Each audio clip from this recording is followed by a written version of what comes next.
I could talk about the first seal being broken in the book of Revelation chapter 6, how the first horse was a white horse. Hi there guys, Robert, an ambassador for Christ. The coronavirus update. To me, trust me, I'm in Hastings and it's a normal day by the sea. You wouldn't think anything was going on, to tell honest truth. People are doing whatever they do as what they normally do. Listen, it's powerful stuff. Now, coronavirus update, powerful and awesome stuff. Everything's like to normal. I've come out today and compared to what the news is talking about, everything seems to be business as usual. People are out, people are shopping, people are on buses, transport, beach, people walking by the beach. It's the same as usual. So what am I saying? Why am I saying update? Listen, it's craziness, right?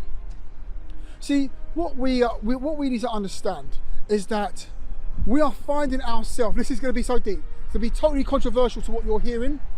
But what we need to understand, right, is that we are in the midst of a major reset, a major reset. What do I mean by a reset? Well, we're seeing all crazy things happen. Like, for example, new laws are being pushed through, laws that would have taken months to go through Parliament or through your government, but they've been fast-tracked in this season. Up in London at the moment, they've got, in Clapham, they've got tanks on the street and police, and they've got army on the street. The news was speaking about how they've got more police ready to go on the streets. It's craziness. We don't have this sort of stuff in England, but they're fast-tracking laws and people want it. The tubes are empty. It's crazy. So I'm saying that we're in the midst of a reset. A reset. Because what we need to understand is that these new laws that are going through, they're not going to be rescinded. After this coronavirus has run its course, all the new laws, the martial laws or whatever has come through, those laws won't be rescinded. Those laws will still be in effect. They will not be taken away. So what's going to be happening in essence is that when another crisis happens, which it will in the coming years, all these things will all be in place. The army, the martial law and stuff will all be in place. The laws will be in place and we will be used to it, okay?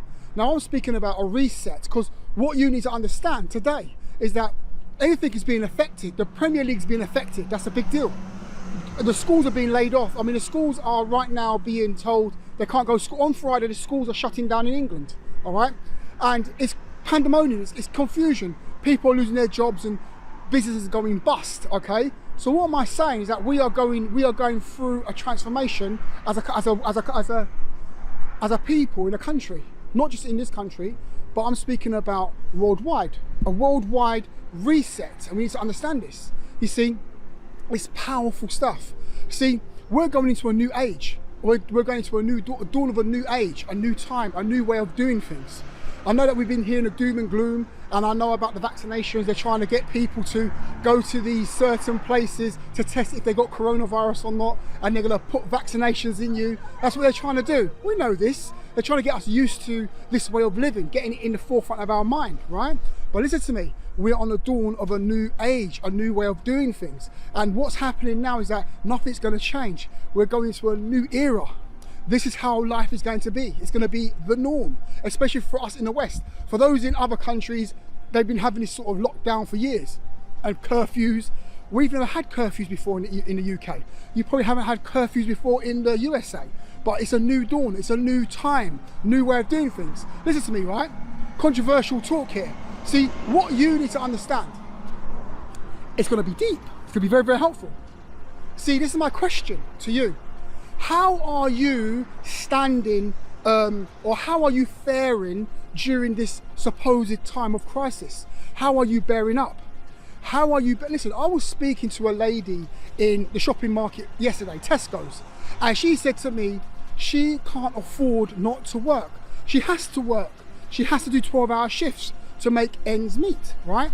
So obviously in this time of crisis, if she said, I can't afford to go into a 14-day isolation. I can't afford it. And at the moment, especially in the UK, they're speaking about giving out money because people can't pay rents, and talking about, you know, mortgages, and government's going to pay for people's mortgages and all this stuff here, okay, at the taxpayer's expense. It's crazy. The economy can't handle it, right? So what am I saying is that lady, how is she faring in this time of crisis? Not very good. See, a lot of people in this time of crisis, they're not faring very well mentally, emotionally. Their health is suffering. Their financial position is not in a good place. Even their business that they've built is not in a good place. This crisis here has shown the cracks in society and the cracks in your life. Now, I know this is not the end of the world. No, I can talk about the first seal being broken.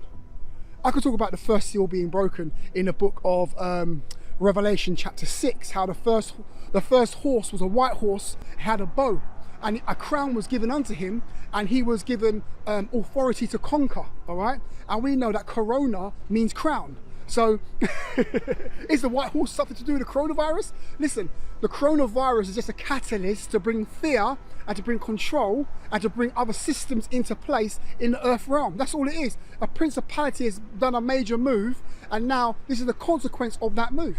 All right, so I'm not saying one of the seals has been broken. I just thought it was quite interesting just to point that out about the corona. So what am I saying here is that your life needs to change. Because if you're not faring very well in different areas of your life, if you're suffering, people are being laid off, people are being told to work from home. And because they're working from home, or because not just working from home, but because the schools have been closed down on Friday, a lot of people are panicking. Why? Because they can't afford to be at home. They can't look after their children. So they're not faring very well in their career at this time. It's all chaos. So this is a time when you need to question yourself. If you are living in a place of fear, you need to start questioning and examining yourself to see if you be in the faith. 2 Corinthians chapter 13, verse 5, 6, and 7, and 8, speaking about examining yourself. So I think it's 2 Corinthians. One of them anyway, examining yourself. So in this time of crisis, you need to examine yourself, examine your life, examine your priorities.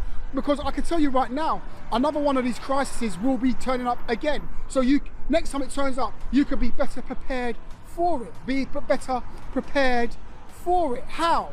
You need to start making certain moves and making certain changes in your life. Let me move from the road. I had to move over this way because there's a digger over there. So there's no flooding going on in the sea. And it's making a lot of noise. So back to what I'm saying, you have to start to make different decisions for your life. You hear it quite loud. You start making different decisions, different life decisions. How are you faring financially? Are you financially stable in this time? Do you understand? Is your family stable in this time? Is your emotion stable in this time and in this season? If it's not, you need to examine yourself and start changing the way you live. Because when we come out of this supposed crisis in the next few weeks, you need to make some major and drastic changes to your life, so that next time when a crisis happens, you're better prepared for it and you won't crumble like everyone else is crumbling. Everybody's crumbling. Everybody in London, loads of people in London are full of fear, crumbling. There's police on the streets, there's army on the streets. It's craziness. So we need to be checking ourselves out and making sure that we're better prepared. So I won't go any more, but when I have a little bit more of an update and revelation, I'll definitely be sharing it with you guys. So in closing, the main point of what I'm trying to say to you guys, right, is are you prepared? You need to be, for the next crisis that comes, you must be better prepared for it, spiritually, mentally, financially, socially. Every area of your life needs to be stronger. You need to take it to another level. You need to prepare yourself, because listen, trials and tribulations are going to come. And there's going to be a shaking in the heavens. And there's a big reset coming. The reset is here. But not just a reset in the governments and in the systems of the world, but the reset for you. A reset in your life. A reset in the things of God in your life. A reset in the heavens. Where now we need to be doing more exploits and taking our walk with God more seriously. Powerful stuff. Listen, you guys. Talk to you guys later. Woo!